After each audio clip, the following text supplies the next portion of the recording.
বন্ধুরা, আজকে আমি তোমাদের সামনে নিয়ে এসেছি ফ্রুট মিল্ক মালাই কেক। দারুণ লাগে খেতে।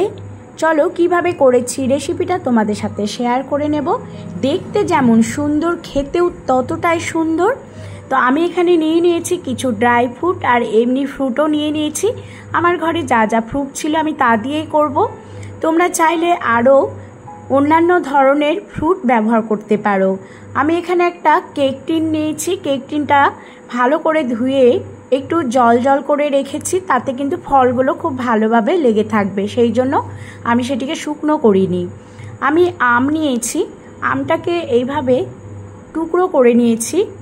তো কেক টিনের মাঝখানে আমি মাঝ বরাবর 2 টুকরো আম দিলাম, আর সাইডে আমগুলো একটু ফাঁকা রেখে রেখে গুছিয়ে নেব। তার ফাঁকে আরও কিছু যে ফলগুলো আছে সেগুলো খুব ভালো করে আমি প্রথমে সাজিয়ে নিচ্ছি। আমি এখানে নিয়ে নিয়েছি কিছুটা আম সত্ত্ব টুকরো করে করে। আমি কলা নিয়ে নিয়েছি, আর এখানে আমি নিয়েছি খেজুরগুলোকে টুকরো করে নিয়েছি। সাইডগুলোতে আমি কলাগুলো ভালোভাবে এইভাবে একটু সেটে সেটে দেব, তাহলে পরে বুঝতে পারবে যে আমি এইভাবে কেন ফলগুলো সাজিয়েছি। তো আমি এখানে আমের মাঝে মাঝে যে ফাঁকা অংশগুলো আছে সেখানে খেজুরের টুকরো, আম সত্ত্বর টুকরো আর কলা, সেগুলোকে খুব ভালো করে আমি প্রথমে একটু সাজিয়ে নেব। তো আমার এগুলো সাজানো হয়ে গেছে, এবার বাকি কাজটা শুরু করা যাক। আমি একটা বোল নিয়েছি, বোলের মধ্যে নিয়ে নিলাম 2 চামচের মতো জল, 2 টেবিল চামচ পরিমাণ একটু ঈষৎ উষ্ণ জল নিয়েছি। তার মধ্যে নিয়ে নিলাম চিনি। আমি এখানে হাফ কাপ চিনি নিয়েছি। যে যেমন মিষ্টি পছন্দ করো সেভাবেই কিন্তু নিয়ে নেবে। চিনি আর জলটাকে আমি প্রথমে খুব ভালো করে মিশিয়ে নেব। আর এই গরম জলের মধ্যেই চিনিটাকে একটু নিয়ে নিলাম। চিনিটা জলের সাথে একটু ভালো করে মিশিয়ে নেওয়ার পর এর মধ্যে আমি নিয়ে নেব আগার আগার পাউডার 2 চামচ পরিমাণ। তো এখানে আমি নিয়েছি আগার আগার পাউডার, যেটাকে জেলাটিন পাউডারও বলা হয়। সেটি আমি এর মধ্যে 2 চামচ নিয়ে নিলাম। আরও খুব ভালো করে মিশিয়ে নিতে হবে। এবার ওভেনের উপর আমি সেই প্যানটাকে চাপিয়ে অনবরত নাড়তে থাকবো। এবার খুব ভালো করে নাড়তে নাড়তে আগার আগার পাউডার আর চিনিটাকে খুব ভালো করে মিশিয়ে নিতে হবে। চিনিটা একেবারে যেন গলে যায়। তো এইভাবে ভালো করে আমি গরম করে নিচ্ছি। এরপরে আমি নিয়ে নেব এর মধ্যে কিছুটা পরিমাণ দুধ। আমি এখানে 1 গ্লাস পরিমাণ ফুটানো দুধটাকে আমি প্রথমে একটু ঘন করে নিয়েছিলাম, সেই দুধটা তার মধ্যে দিয়ে দিলাম। দুধের সাথে খুব ভালো করে সেই মিশ্রণটিকে নাড়তে থাকতে হবে, নাড়ানো বন্ধ করলে হবে না। আর নাড়তে নাড়তেই কিন্তু বেশ ঘন হয়ে যাবে। তো এইভাবে দুধের সাথে আমি সেই চিনির মিশ্রণটিকে খুব ভালো করে গুলিয়ে নিলাম। এবার আমি তার মধ্যে নিয়ে নেব কনডেন্সড মিল্ক। আমি এখানে হাফ কাপ পরিমাণ কনডেন্সড মিল্ক নিলাম। কনডেন্সড মিল্ক নিলে কিন্তু এই যে সুন্দর রেসিপিটা খেতে কিন্তু খুব ভালো লাগে। তো আমি এখানে কনডেন্সড মিল্কটাও নিয়ে নিলাম। তারপরে একটু ফুটিয়ে নেব। ফুটাতে ফুটাতে দেখবে জিনিসটা একেবারে ঘন হয়ে গেছে। তো বেশ নাড়তে থাকতে হবে। নাড়তে নাড়তে দুধটাকে কিন্তু খুব ভালো করে ফুটিয়ে ঘন করে নিতে হবে।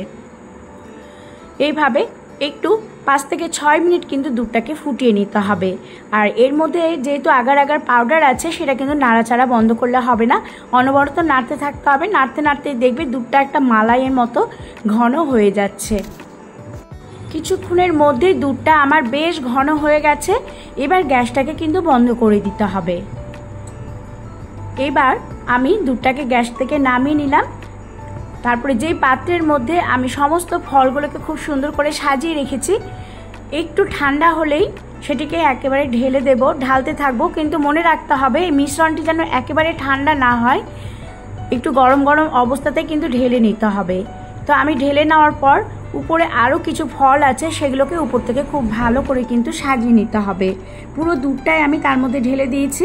আর যে সমস্ত ড্রাই ফ্রুট আর ফলগুলো আছে সেগুলো তার উপরে সুন্দরভাবে গার্নিশিং করে সাজিয়ে নিতে হবে।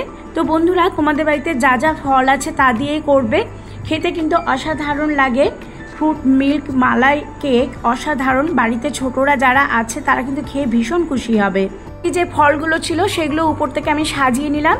এবার নর্মাল টেম্পারেচারে 8 ঘন্টার মতো ঠান্ডা করে নিয়ে তারপরে ফ্রিজের মধ্যে রেখে দিতে হবে 2 ঘন্টার মতো। তারপরে 2 ঘন্টা পর আমি ফ্রিজ থেকে বার করে নিয়েছি। এবার সেটি আমি তোমাদেরকে দেখাবো। এইভাবে ছুরি দিয়ে সাইডটা আমি একটু ছাড়িয়ে নিচ্ছি। আর খুব সহজেই কিন্তু ছাড়িয়ে আসবে জিনিসটি, একেবারে কিন্তু কোনো অসুবিধা হবে না, খুব সহজেই সেটি ছাড়ানো যাবে। এইভাবে চারিদিক থেকে একটু ছুরি দিয়ে আমি ছাড়িয়ে নেব। এবার কেক টিনটাকে আমি উপর করে তারপরে তোমাদের দেখাচ্ছি যে দেখো ফ্রুট মিল্ক মালাই কেকটা কতটা সুন্দর হয়েছে। এবার ছুরি দিয়ে চৌকো চৌকো করে বরফির আকারে সেগুলোকে আমি কেটে নেব। ভীষণ সুন্দর, দেখতে যতটা সুন্দর হয়েছে খেতে কিন্তু ততটাই সুন্দর। আর এই লোভনীয় কেকটি কিন্তু একবার বাড়িতে করে দেখবে, খুব সহজেই হয়ে যায়। আর যেহেতু এর মধ্যে আগার আগার পাউডার দেয়া আছে সেই জন্য কিন্তু খুব সহজে এটি জমে যাবে। এটি করতে কোনো অসুবিধা হবে না। তৈরি করে নিয়ে ফ্রিজের মধ্যে রেখে দিলে যখন ইচ্ছে তখন কিন্তু বের করে এটা খাওয়া যায়, খেতে কিন্তু ভীষণ ভালো লাগে। তো এই সুন্দর রেসিপিটা বাড়িতে একবার হলে কিন্তু তোমরা ট্রাই করে দেখবে। আমার এই সুন্দর সুন্দর রেসিপিগুলো তোমাদের কেমন লাগছে তোমরা কিন্তু আমাকে অবশ্যই জানিও। আমি প্রতিমা আরও সুন্দর সুন্দর ঠান্ডা ঠান্ডা ফ্রুট মিল্ক মালাই কেক এতটা ভালো লাগে খেতে, বাড়িতে তৈরি করে রাখলে কিন্তু বাচ্চারা সাথে সাথে খেয়ে পরিষ্কার করবে। তো এইভাবে বাড়িতে করে ফ্রিজে রেখে দিলে যখন ইচ্ছে বার করে খাওয়া যায়। রেসিপিটা তোমাদের ভালো লেগে থাকলে অবশ্যই লাইক কমেন্ট শেয়ার করতে ভুলবে না, সাবস্ক্রাইব। অনুরোধ রইল নিত্য নতুন সুন্দর সুন্দর রেসিপি পাওয়ার জন্য।